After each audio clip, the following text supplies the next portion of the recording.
Hello everyone, it's Marc Sabatella from Mastering MuseScore here, and welcome to the MuseScore Café. Welcome to 2023. Happy New Year, everyone. So this is the first live event of the year, and for those of you who are new, welcome to all the newcomers. A lot of people coming on board with MuseScore 4, I know. I do these MuseScore Cafés every week. I have my music masterclass that I do on Thursdays, and for people who are gold level members, which you can read about on my website, I also have office hours where you can meet with me directly once a week as well. So anyhow, this is my Ask Me Anything session, and that is what I mean. So you can ask me anything, any questions you have about using MuseScore. Really about anything. If you have musical questions too, that's fine. I prioritize questions relating to MuseScore, and the Music Masterclass is where we talk a little bit more generally about music. But I imagine there will be more than enough MuseScore questions to keep us busy today. So, I'm here ready to answer whatever, and so just use the chat to ask questions. I do have the ability to bring people on board to speak if that's going to help. You can also post links in the chat if you have a particular score, like on MuseScore.com, that you want to that I will need to look at in order to answer your question. Then by all means post that link, or you can also attach files in here, and you can try to attach, and I can try to download things. So all sorts of different ways of getting questions to me. Meanwhile, I'm going to just do a little housekeeping here on the size of my windows so that I can see multiple things at once. All right, so great. Dan's question first, is it possible to change the instrument names displayed on a score? Yes, and so first of all, I'm going to welcome questions on either MuseScore 3 or MuseScore 4, and often the answer is going to be the same. But this is one that's different, and so I'm going to show both ways. So I am currently looking at MuseScore 4, and I'm going to show you how to do it there, and then I'll show you in MuseScore 3. So in MuseScore 4, we're going to come over to the Instruments panel on the left here. And you'll see the instruments listed here by name, and it says trumpet. And if I then click, if I click this arrow here, it shows you the staves for it. What I really want, though, is not that. I want the gear icon here. And this shows you the name. So if I wanted to say cornet, because, I've got someone who plays cornet instead of trumpet, then there you go. So the name on the main score there is cornet, but you'll also see the abbreviated name that appears after the first system. The full name appears on the first system. Then there's an abbreviated name that appears on subsequent systems. So I can abbreviate that. I don't know what the typical cornet abbreviation might be, CN maybe. So anyhow, that's how you do it here in the Instruments panel. In MuseScore 3, let me load up a score that has some instrument names to show. Oh, that's, of course, give me a different score here. I'm just looking for a score. I'll just load, looking for one that has staff names that I can mess with. In MuseScore 3, as soon as it decides to load, okay. Instead of an instrument panel on the left, we are going to go to staff properties. So I'm going to right click somewhere in a staff here and say staff part properties. And here you'll see the long and short instrument names. Now, in point of fact, that works in MuseScore 3. So I can change this to be fiddle 1. And now it says fiddle 1. And actually that same dialog box does exist here. So I can right click in MuseScore 4 where it says cornet, and also go to staff part properties and also change the names there. So that method actually works in either version, which is a good thing to know. All right, so Dan, hopefully that helps with that. And yeah, let's pile on some questions here. And one thing I will say is some questions will take longer to answer than others. And if I'm in the middle of a long explanation and more questions come in, just hang tight and y'all can maybe do me a favor of, if it looks like I've missed a question, I'm going to keep scrolling back to see what I've missed. But if it seems like I've missed something, y'all can maybe just say, hey, go back and look at so and so's question from such, half an hour ago or whatever. So let me answer now some questions that are coming in here. So, oh yes, Bob is observing a good thing about, at least in MuseScore 3, and we'll find out if it works in MuseScore 4 also, that you can double click a staff name as kind of a shortcut to bring up the staff part properties. I'm not sure. Let's find out. Yep, that works in MuseScore 4 too. Sometimes there's certain little things like that that maybe don't work the same, but that one does. So there you go. So yeah, double clicking a staff name gets you to staff part properties nicely. So Joaquim is asking about suggestions. So what I would say here, so this is a good general thing for people to know. Right now, is a pretty it's an exciting time, but it's also a bit of an overwhelming time in that during the run up to the release of MuseScore 4, a whole lot of things were partially implemented or designed but not implemented, or partially planned but then put off until say, well, we'll deal with this after MuseScore 4. So there is actually a pretty large backlog of things that are already planned. The best way to know what's going on is to go to GitHub. And so let me get the link there, and then I'll talk a little about how to browse around GitHub. If I get you the link here to GitHub, the MuseScore project, and actually let's go to where it says issues, and so we can go right to the point. And I will paste this into the chat. There we go. So this is the place where issues are being tracked. So issues include both bug reports and suggestions for improvements. A lot of suggestions or bug reports that they decided, well, we're going to look at this after MuseScore 4 will have been closed. Not because that means, oh, we're not going to look at it. It just means that they wanted to get it out of the way so that they could focus on the things they needed to fix for MuseScore 4. And then the plan is to reopen these issues. But that hasn't happened yet. People are still on vacation. So in this little box here where it says, so in the filters, in the issues page, you'll see it says, filters, and this is like a search box. Get rid of the part that says is open, and then this will show issues that have been closed, including that will mean bug fixes, but it'll also, some of these will be closed because they were already fixed, but some of them will be closed just because they're like, we've put it off.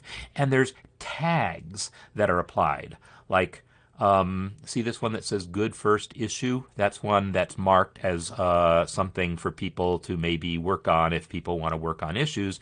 But what you'll eventually find if we keep searching through here is that there's certain things like this one that says need design. That's they've already flagged it and say, well, we need to work on a design for how that's going to work.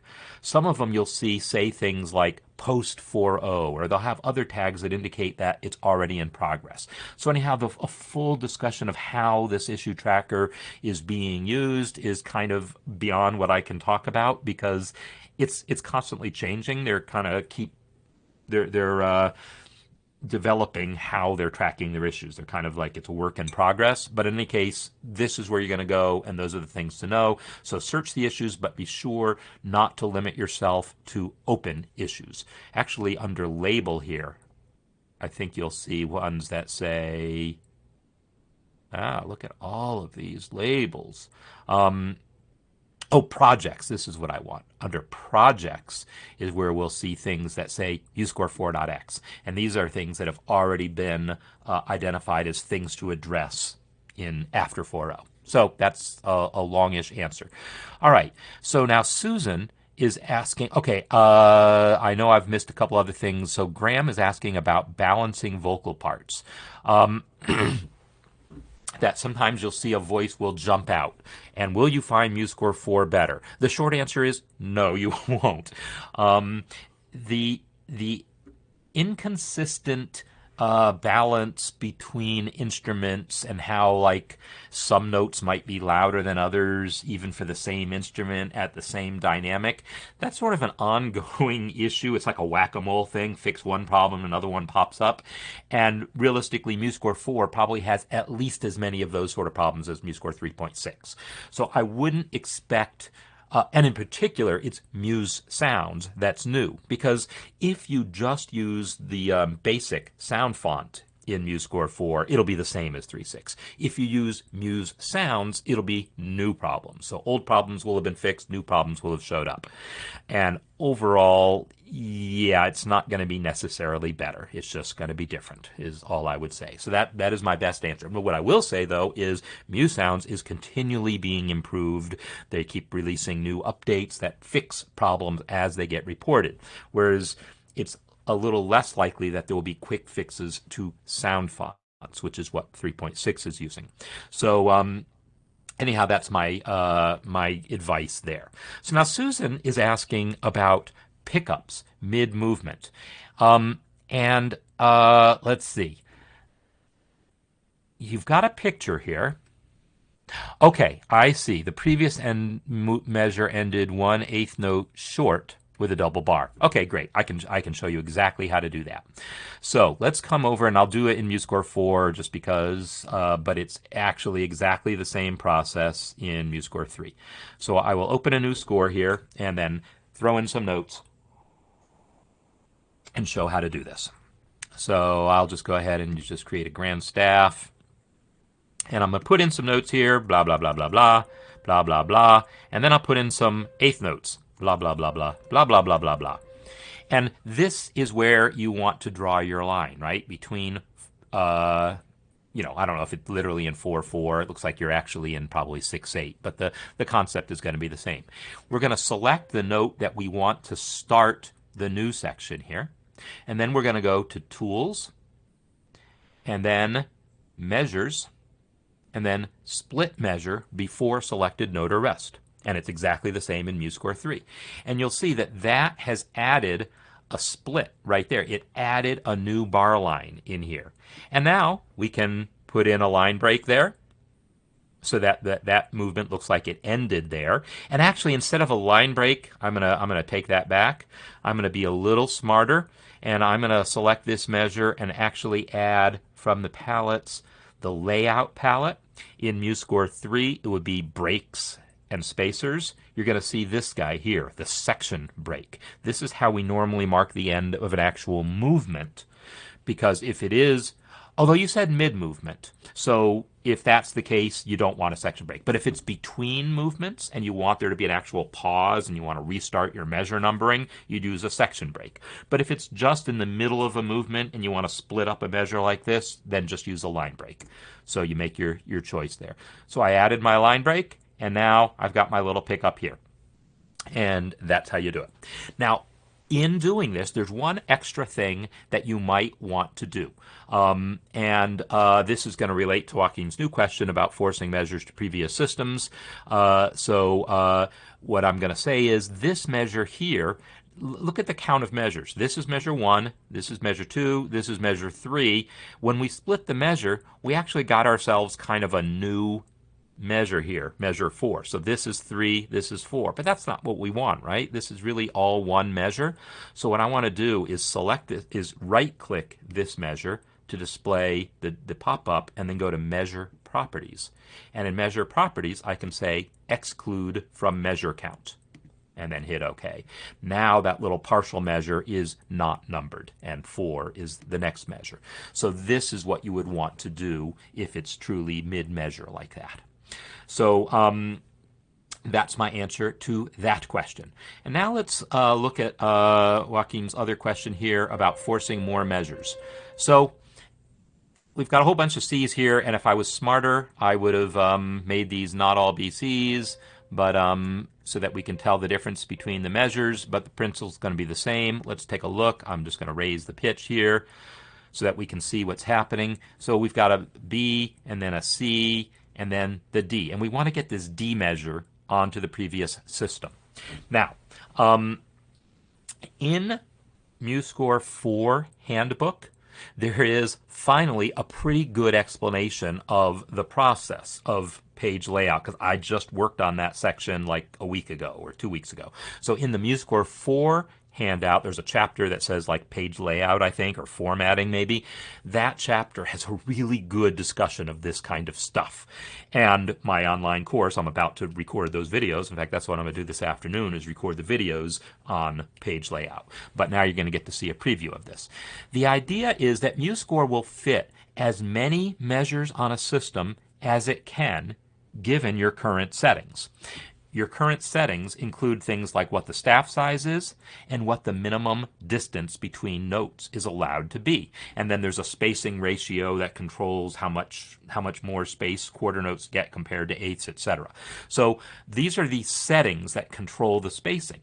So right now MuseScore is fitting as much as it can given those settings. What we'll either need to do is change those settings or temporarily override them. So I'm going to show you first how to temporarily override them. If you just have one or two measures, one or two systems where you're looking at something and saying, hey, I want to fit this all onto one system, what we're going to do is select all of the measures that we want to squeeze onto one system. And then we're going to use the keyboard shortcut left curly brace. And I might have to hit it a couple times before it actually kicks in. But once you hit that left curly brace, what it does is it squeezes things together more. That's the best way I can explain it. It's left curly brace to squeeze them together, or right curly brace to stretch them out more. And if you don't want to remember the shortcut, it's under Format, Stretch, and you'll see Increase and Decrease Layout Stretch. So that will compress the notes and then allow them to fit. So don't just compress one measure, because if you do that, well, first of all, you'd have to compress it a lot to be able to get it to fit, and you might never succeed because you're still going to run into the minimum note distance. But if you select all the measures, and also you're going to end up with inconsistent spacing, like by selecting all the measures here, the quarter notes are now completely consistent, and that's what you want. So if you have a group of measures you want to get onto one system, you're going to select them all and then decrease the stretch by using left curly brace, decrease layout stretch, or left curly brace. And you might have to click it. It goes like 10% per click. So you might have to do it 2 or 3 or 4 times. If it doesn't go, it means that you've run up against the actual minimum note distance, or your staff size is too big. So you'll have to go to Format, Page Settings to reduce your staff size. Under staff space here, this is controlling literally the distance between two staff lines. So you can reduce that to make your staves smaller, or you can go to Format, Style, Measure, and here are the settings for things like the minimum note distance and this spacing ratio I referred to.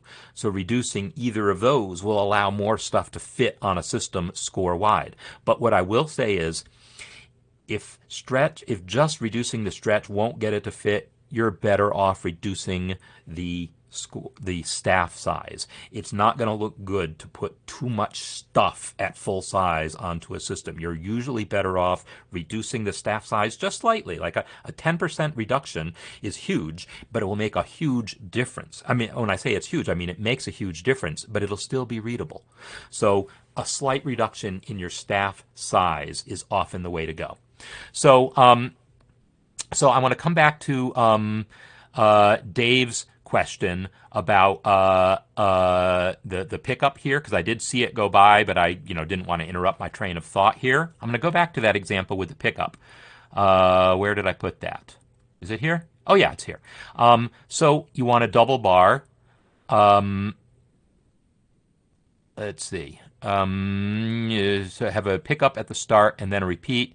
Yes, and so this section here, by the way, if you want a double bar here, you can certainly click, or I can select the whole measure and then go to Palettes, Bar Lines, and add the double bar there. Also, if there's a repeat there, these are separate measures, so you can make that be the end of one repeat and make this be the start of another repeat, and that works. or I can delete that line break and get this effect here. So where the two half measures are still on the same system. This is pretty common as well, right? If you have repeated sections where the repeat happens mid-measure like that. So all of these things are possible. So Graham is pointing out curly bracket doesn't always work. I want to rephrase that. It always works. It always reduces the stretch. However, you might have run against that minimum note distance. That minimum note distance is king. No amount, if reducing the stretch another notch would cause two notes to get closer together than minimum note distance, it's not going to allow it. And also, if it would require violating that spacing ratio. That spacing ratio of 1.5, what it means is the amount of space that when I went to Format, Style, Measure, this spacing ratio 1.5, that's the default, and that's kind of a standard value. It means a quarter note takes 1.5 as much, one and a half times as much space as an eighth note. So that's what the spacing ratio does. It makes a quarter note take 1.5 times as much space as an eighth, and a half note 1.5 times as much as a quarter. That value is pretty common. So is 1.4, which is like the square root of 2. A square root of 2 would mean half note takes exactly twice as much as an eighth note, and a quarter note somewhere in between there. So that's about the normal range for spacing, somewhere between 1.4 and 1.5, maybe as much as 1.6 if you want wider spacing. So, so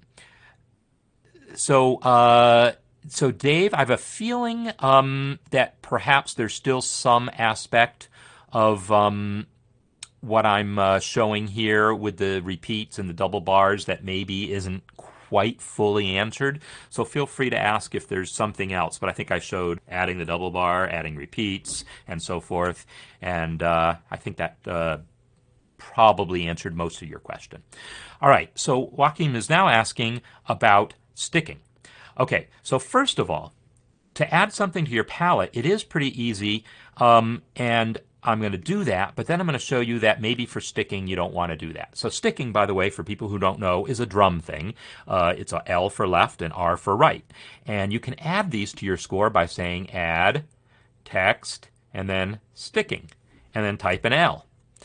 Now, I can now just drag that to the palette here. I can take this thing, it's going to be Control Shift drag. On Mac, it will be Command Shift drag. So if I hold Control and Shift and drag this thing to the palette, notice that it changed to a plus icon, and now I got my L there on the palette. So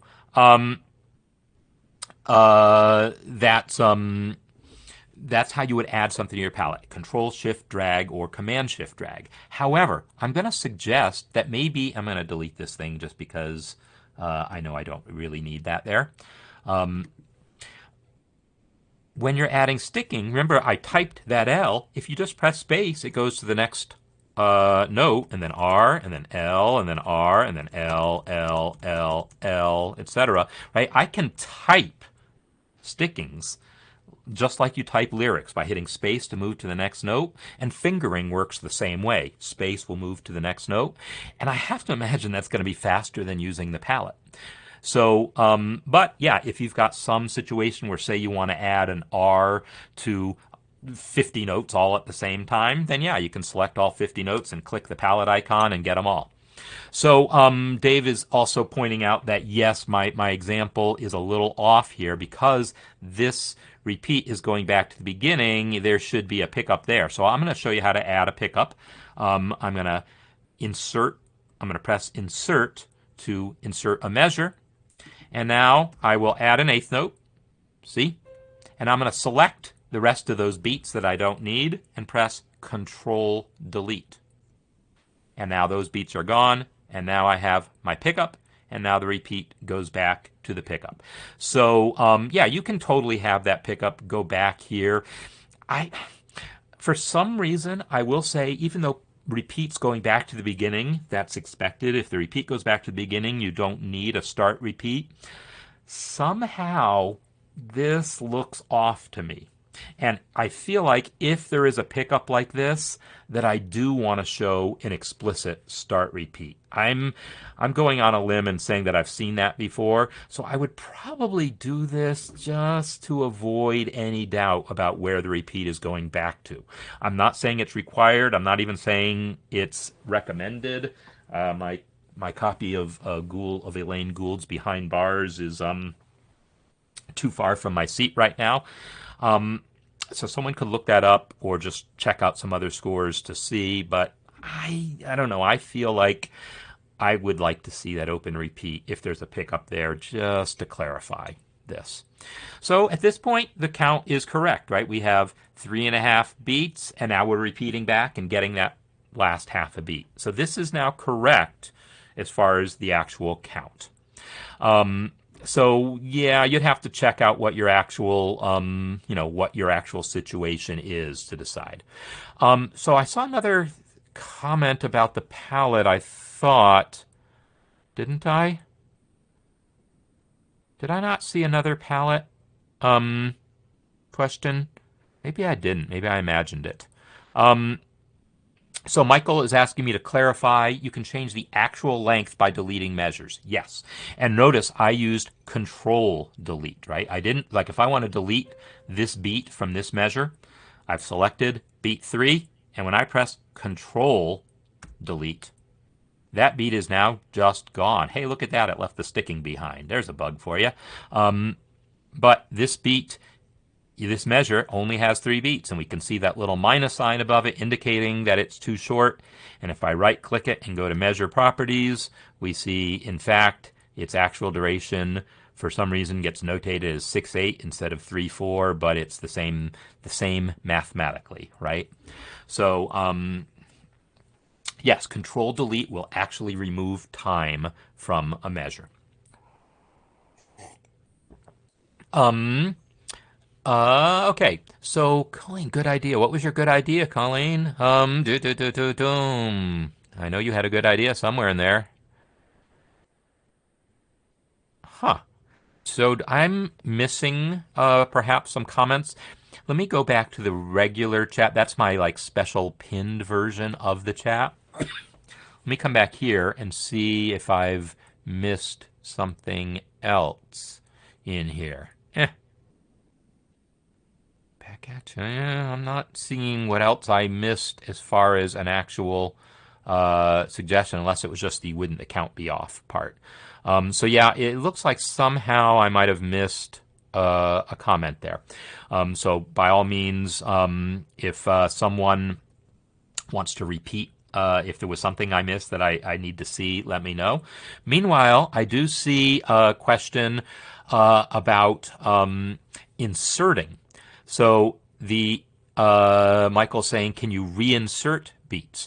So yes, you can reinsert things. Oh yeah, I like the questions. So by the way, there is another thing that I'm going to tell you about, but I'm also going to recommend you don't rely on it.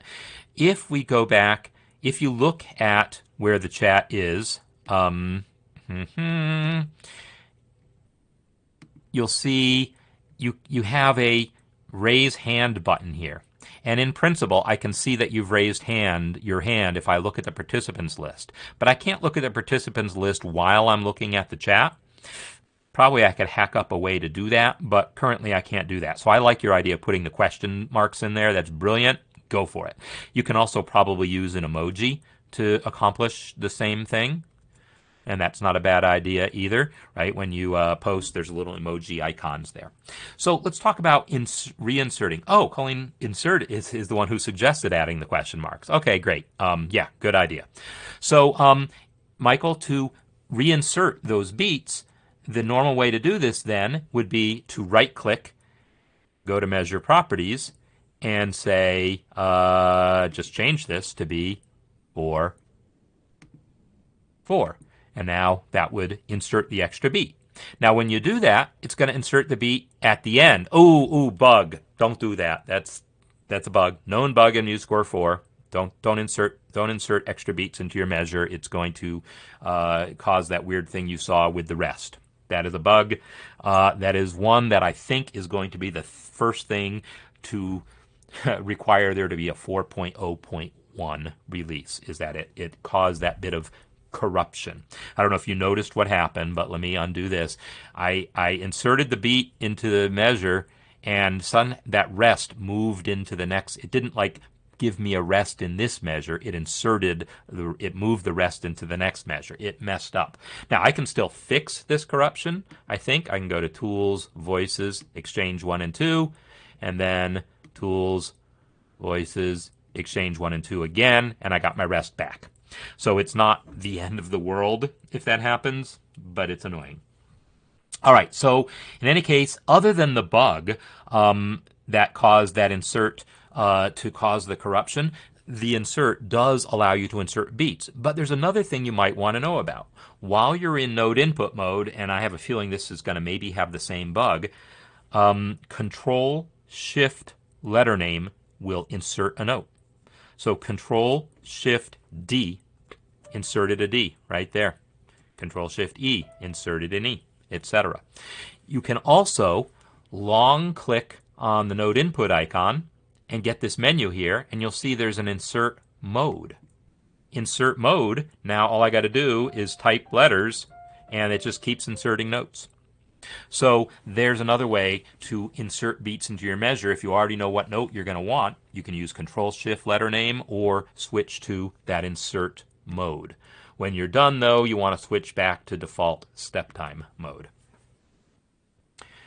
So Control Delete, yeah, so if you try to go the other way to increase the length of it, there will be a temporary corruption that gets created, so you will want to notice it right away and fix it. If you don't notice it right away and you save your score, it'll report as being corrupted when you reopen it, and then you can go back and fix it. So it's not the end of the world, but it is very annoying. And yes, worksheets like scales, if you want to have a scale, and a scale is like 7 notes, maybe 8 if you include the ending note, or if you do eighth notes up and down, it could be a lot of beats, and maybe some scales have more notes than that. Insert mode is great because it allows you to just insert all the notes you want, and it increases the length of the measure for you as it goes. All right. Also on this topic of note length, this measure has too many beats in it, and that's why we see the plus. And Joaquin is asking about this also to say there is a stop in the playback. Well, there's not a stop per se caused by the too many beats, but the too many beats are too many beats, right? And so probably there's a rest in there that you don't want in there. And yeah, normally importing a music XML, if that music XML file is correct, that won't happen. But maybe the music XML file has errors. Or maybe there's a bug in the music XML import. In order to know, we'd have to see the specific music XML file. Now, if that music XML file was created by some sort of AI program, that like a music scanning thing that tries to take a PDF and turn it into music notation, yeah, those are not very reliable, and they will often add too many beats because they're not understanding the rhythms properly, how the multiple voices work, etc. So those sort of programs are very unreliable and will very often give you extra beats in your measure, and then you just need to remove the beats. You don't get rid of the plus sign, you get rid of the beats. If you want only 4 beats in this measure, well, then we're going to delete the ones I don't want. I don't want these 3 beats, so Control Delete. I don't want these 3 beats, Control Delete. I don't want that beat, Control Delete. Oh, and I maybe don't want this one, Control Delete. And now the beats are gone. So that's what you're going to have to do. You have to figure out where the extra beats are and delete them. So most likely the problem was actually in the music XML file. It contained too many beats because the program that created that music XML file put too many beats in there. And your task now will be to fix the problem. All right, so Bernard is asking about the album function. So album function, for people who don't know, MuseScore 1 and MuseScore 2 had a function that would let you write individual movements of a piece as separate scores, or create like a fake book by creating individual lead sheets or other songs that were like short individual songs. And then there was a thing called an album where you could take all those individual things and combine them all into one big score using a particular dialog box that was called the album window, and it was a way of combining scores into a single score. And that was removed during the development of MuseScore 3 with the intent of improving it because, frankly, it never worked very well. It was very, very limited in what it could do. It only worked if all the scores had exactly the same instruments, and it didn't handle a lot of cases like style changes between one score and the next. It didn't handle a lot of the things that it really needed to handle. And so that code was ripped out and replaced with new code that was never completed for a variety of reasons, and has still never been completed. And it was worked on again a couple of years ago and then still never completed for a variety of other reasons. So unfortunately, there is still no ETA on when that album function would ever be able to come back. But it's definitely known that it's something that a lot of people want to see. So it will come back at some point. There's like no way it wouldn't. But whether that means months or another year or two, I can't say. But I will say when it comes back, it will be better than before. And that's one of the reasons it hasn't come back is no one wanted to bring it back as limited and buggy as it used to be. Meanwhile, for a lot of purposes, you can just combine PDFs and it works really well. There's a lot of free PDF combining tools out there. It won't help you get multiple scores onto one page, but if your scores are so short that you could get multiple scores onto one page, you could just sort of copy and paste them together and it's not the end of the world. All right, I'm talking and I'm looking to see, though, if I see other questions coming in. And so far, no, but let me make sure again that I'm not missing anything in the full chat here. So this is the full window that you all are seeing, but I have my special little pop-out version here. Oh, Dave asked about Chromebook.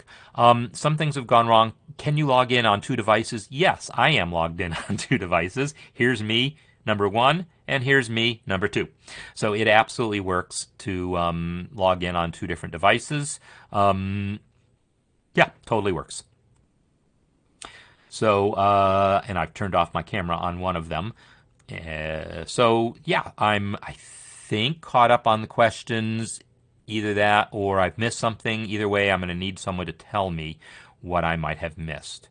Doesn't help with audio files. You'll have to maybe clarify that, Dave, what you meant by audio files.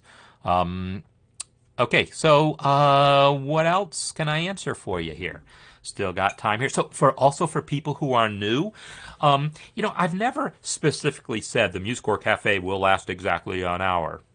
I talk like that when I'm saying things like that.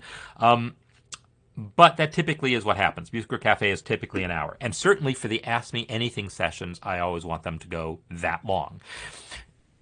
Going forward, so I'll take a little digression here while I wait for some more questions to pop up. Going forward, I've mentioned I want to move this into the course, meaning that the live session will be part of the Mastering MuseScore 4 course. So I want to encourage people who haven't already enrolled to do so. If you're enrolled in MuseScore in the original Mastering MuseScore course, if you go back into the course, the very first lesson, I've put in a coupon so you can add MuseScore 4 course for, basically no more than the price of the MuseScore 4 course itself. The cafe itself, though, I will make available, I think, to everyone who is already in the MuseScore 3 course, probably. So in any case, I am looking at changing around how I want to do the cafe a little bit. And as part of that, maybe I won't always want to go as long because I know for some people it's hard to find that time. But on the flip side, I might find multiple times for it. I might do sessions at times other than this time. And I might do sessions where I take questions in advance so that then it doesn't require you to be there live to get your questions answered. So there's changes like this that I'm looking at implementing, and I will definitely take your suggestions regarding any of that. So, I see, Dave, you're asking about to have the audio flow. But yeah, you can also put audio together, right? In the same way there's PDF combiners, Audacity or any of a million programs out there will allow you to combine audio just as easily. In fact, more easily, because then you don't have that artificial distinction of whether it's two pieces on the same page or on separate pages. So let's ask. Okay, so Steinar, yeah, I don't remember seeing your question. But so feel free to just ask it again. That's the easiest thing. Just ask it again because I don't remember seeing it, and if you're not seeing it, then that sort of suggests that something just glitched in it. But I did notice follow-up question from Susan about removing the break. To remove a break, you removed measures? No, removing a break should never remove measures. So let's see. If I add a break right here, it's right here, this icon, and I remove that break, it just moved those measures up, right? So let me add the break again. I'll add the break right at the double bar this time. You can see the next thing after the break is that little pickup. And when I remove the break, boom, there's my little pickup. So removing a break will just slide everything over like that. So it wouldn't have removed things, but it might have moved them up. So I guess that's what I would say. So Steinar's asking well, two things. Okay, Peter, broad opinion, not for, okay.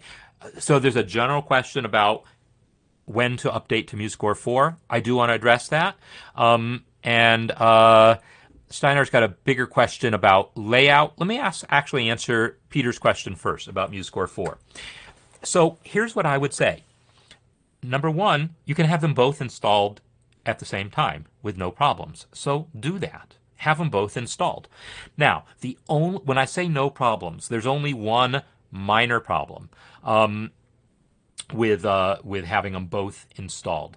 And that is, it's not a problem, but your operating system is going to have to know. If you like to open scores by double-clicking them in your file browser, your operating system is going to have to pick one or the other. And it's going to pick whichever one you installed last. So, but you can override that, right? You can usually, like here I'm in in Chrome OS, but if I right-click one of my scores, then you'll see open with, and I can choose which program is used to open it, and you can set one to be the default and so forth.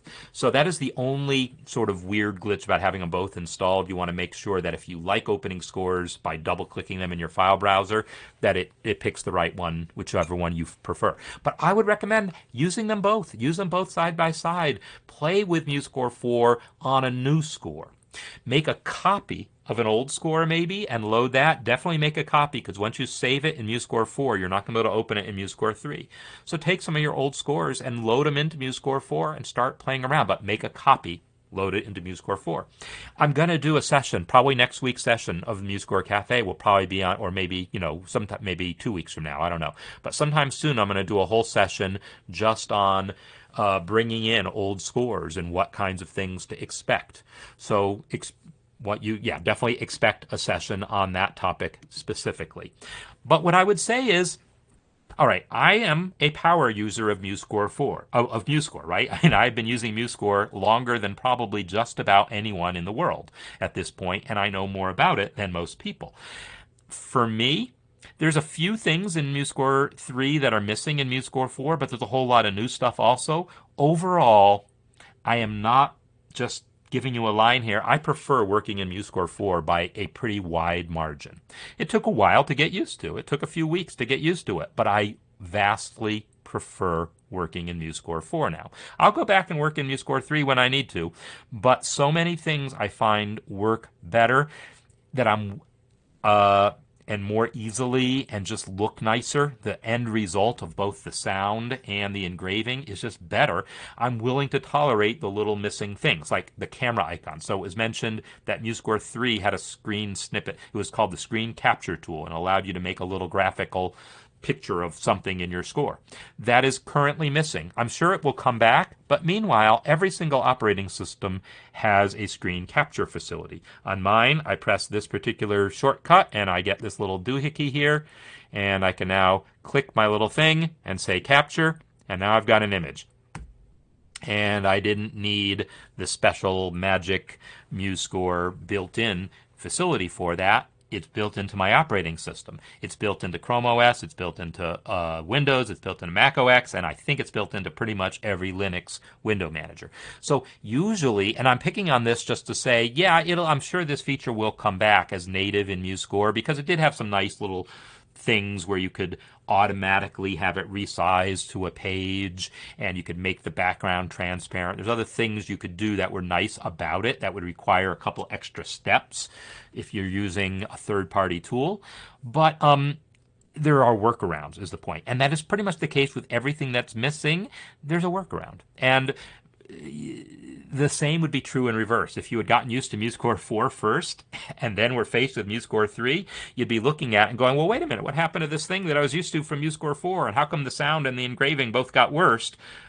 And you would be looking at it the same way and saying, oh, I can't live with it because it's missing these things, or these things work differently. I'm just going to tell you, as someone who has been working with both now for the last several months, they both get the job done. Now, I will say that corruption issue of adding time to a measure is annoying, and if you do that sort of thing a lot, that would be a reason to wait for that bug fix. There's another corruption issue that happens if you have a score with parts and you go to a part and insert a measure under certain circumstances. That also causes a weird corruption. So there's some reason, if you're doing a lot of certain types of operations, to maybe wait for 4.0.1 before you get too deep into it. But by all means, start learning it by playing around with these things. Let me see if I can address a couple other aspects of this question here. An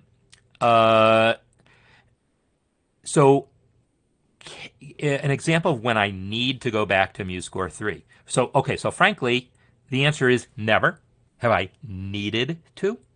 I need to because I'm doing demonstrations and so forth, and I'm answering questions about it, so I need to go back to it to answer a question about it, right? Or if I'm filing a bug report and I want to say, well, it worked this way in MuseScore 3, and I want it to work this way in MuseScore 4. So I find myself needing to, not to get work done, not to get like musical work done, but to get my teaching work done as far as teaching MuseScore. I will say, though, if I had a score that I had done a lot of manual adjustments and a lot of tweaking and a lot of things, and it was like all looking really good and sounding really good, and then I discovered one wrong note in the second tenor part, I wouldn't try to bring that score into MuseScore 4 to fix that, because then probably a bunch of things are going to be a little bit off, and I'll go down a rabbit hole of spending way too much time optimizing that score for MuseScore 4 that I don't need to do right now. I'll do that when I feel like it. But if I just want to correct one wrong note in the second tenor part of a big band arrangement that I created in MuseScore 3, I'm just going to open that score in MuseScore 3, correct the note, and print out the part again. So that's the kind of situation where I would expect to want to continue using MuseScore 3. That's basically it. Also, I will say, for people who are doing choral music and are using, like, for rehearsal purposes, being able to mute individual voices in a staff, or take the individual voices of a staff and give them each individual sounds so that you can hear your alto part differently than the others. There's certain features having to do with the tweaking of playback in that way that MuseScore 3 had some features that MuseScore 4 currently doesn't. So those could be some special reasons to need that. Oh, and Jim, absolutely. I don't do the things that Jim does. Jim does amazing things with taking the playback that comes from MuseScore and tweaking it by going into the piano roll editor and tweaking the lengths of notes and changing velocities of notes and adding reverb in digital audio workstation programs and doing all this stuff to massage the playback to his liking. He does amazing work with that. I don't do that. I take the playback for what it is, it's a demo, and I rarely do any tweaking of the playback whatsoever. MuseScore 3 definitely has much more tweaking of playback capabilities in terms of things like that piano roll editor. The ability to use velocity customizations works more fluidly in MuseScore 3. It works in MuseScore 4 differently and not with Muse sounds. So those types of playback customizations, if you need to do those, you will want to do them in MuseScore 3. I would still, for my purposes, the out-of-the-box results from MuseScore 4 with Muse sounds are better than anything I could ever hope to get. Even if I spent months tweaking my MuseScore 3 audio, I would never in a million years get it to sound as good as MuseScore 4 does by default. But that's because I don't have those skills. And, well, there's also some technical reasons why it might not ever happen. But in any case, that is absolutely a thing for MuseScore 3. Okay, so let's talk more the string repeated note. Oh yeah, so this one thing is as far as the playback of repeated notes, that sometimes the articulation is a bit mushy. So this was was reported for alto saxophone and just got fixed yesterday or a couple days ago. I don't think anyone has opened a GitHub issue for that specifically for strings. So if you have a specific sample score where you feel like the playback of the repeated notes is too mushy, like you can't hear the clean articulations, take that score, go to GitHub, open an issue, attach the score, and it'll probably get fixed too, just like the alto saxophone was just yesterday. So, yeah, as soon as it gets reported, then they can start thinking about fixing it. But until it's reported on GitHub, they're going to focus on the things that have been reported on GitHub, of course. So, that is what I would say about that. So let's come back now and get to, and yes, Michael, the plan is that the playback customization facility in MuseScore 4 will eventually exceed what's possible in MuseScore 3. In order to do that, it was like, well, let's get rid of the old system and then build a new one. But let's not wait until we've built a whole new one to let people enjoy what's there now. Let's let people enjoy what's there now while we build the new one. So that's basically the thing. Oh, GitHub is the thing that I showed at the beginning. This is the issue tracker for MuseScore. So it's that link that I posted earlier, and yeah, I posted it towards the top. I will post it again now, just because you're asking. This is the issue tracker for MuseScore. There's one on MuseScore.org. I recommend, well, the one that I just posted the link to, the GitHub link, this is the actual one the developers are looking at. There's an issue tracker on MuseScore.org, which is more sort of for people who aren't sure if you have a bug yet or not sure if it's reproducible, to post it there, and then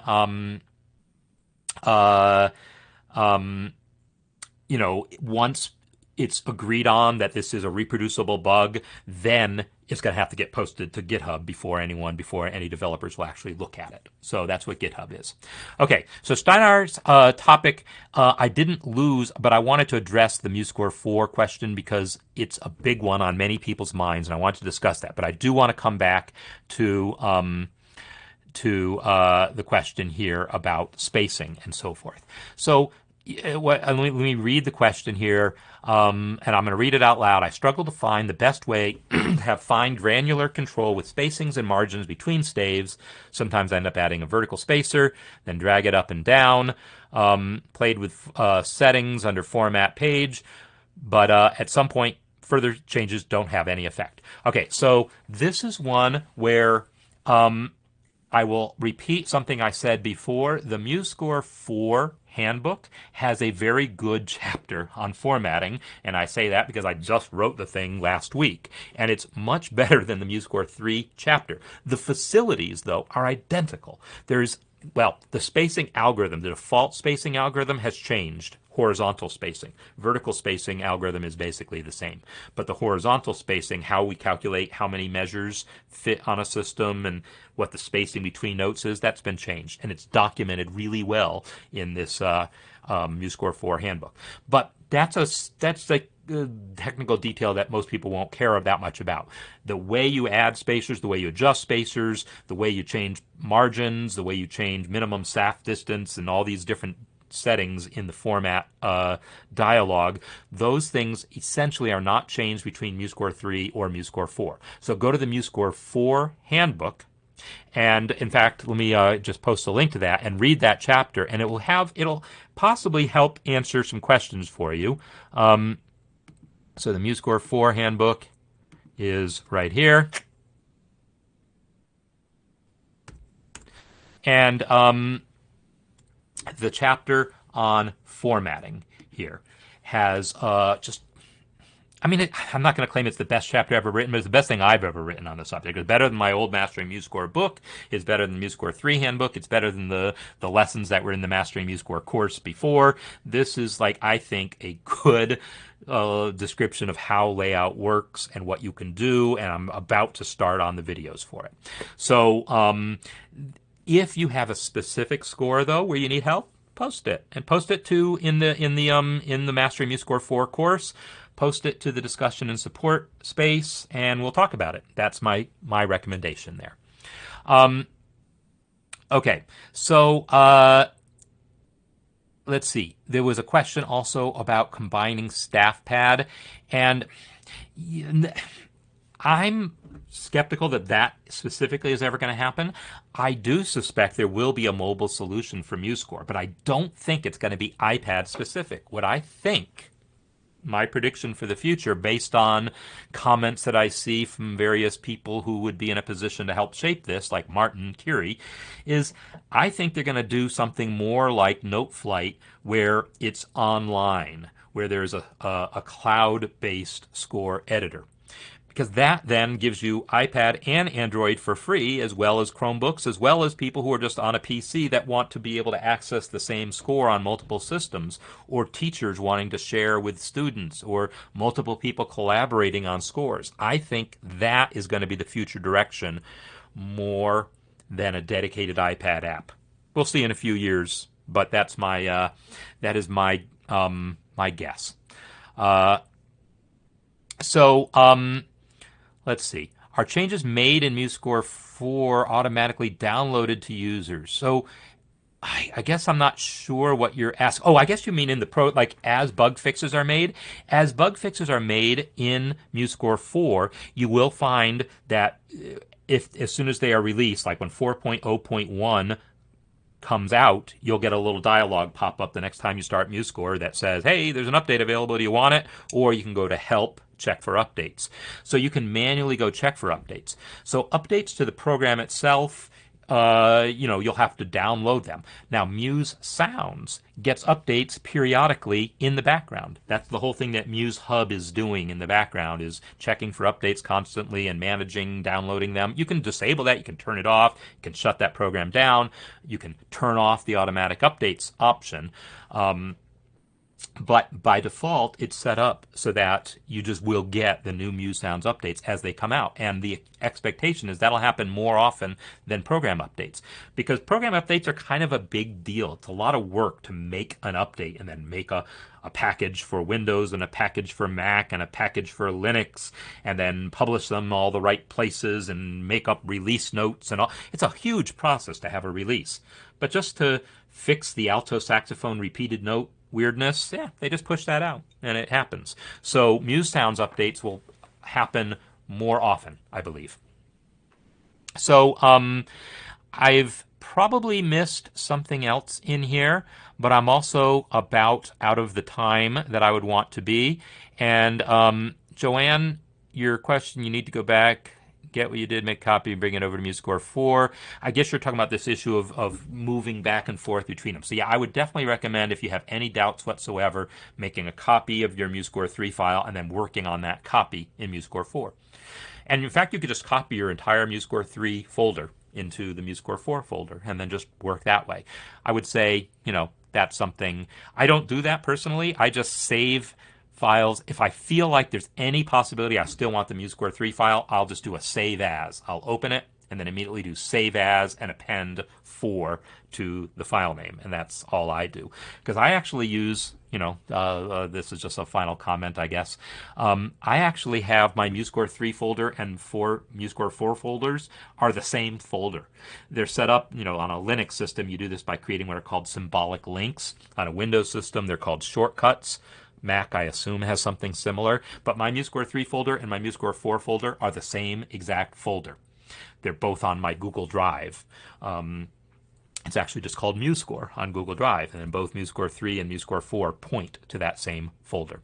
So that's how I have things set up because it works for me. All right. So I answered a lot of questions. I did a lot of talking, and I think I more or less addressed most of this stuff in here, and I'm sorry if there's something I didn't. Feel free to post that in the community. If there's something I missed, then I'll try to get to that. But we'll be back, and I think I'm going to do these Ask Me Anything sessions a little bit more often for at least a little while because MuseScore 4 is so new. There's so many new questions that come up about it, so I'll probably be finding more ways of doing that. And so Dave, since that was the last thing I mentioned, here's my MuseScore folder here, and you'll see that my MuseScore folder has files in it like As I Do Piano Quintet 4. This is one I just did yesterday. I loaded a file called As I Do Piano Quintet, and then I loaded it into MuseScore 4, and then just did a save as and added 4 to the file name. So there's my MuseScore 4 version, and here's my MuseScore 3 version. And that's, but for most of the files, I just don't bother. It's only files that I think there's any possibility I might need to go back to MuseScore 3 for. Most of them, I just don't feel that way. That's my feeling. So, that's the show. So I'm going to play out some music to conclude the day, and there we go. I hope you've enjoyed this session, and we'll keep talking, we'll keep learning. By the way, so the Mastering MuseScore 4 course, I'm continually updating videos. I just uploaded another one last night. I'll hope to update some more tonight. The page formatting stuff I'm really looking forward to digging into. So the Mastering MuseScore 4 course has got, I think, 60-something lessons so far. It's going to have a few dozen more before I'm done. But we're pretty much at the completion of the basic set of videos that I call the fast track. I mean, 60 is a lot of videos for a fast track, but that's what it takes to learn what you need. But the first dozen or so are, the chapter called Basics. Those are the ones you'll want. So it is there. I highly recommend it. If you haven't already enrolled, do so. If you haven't started checking out the lessons, by all means do so. I'm really doing my best to make this course the best I can, and I've been taking feedback on the videos and improving how those work.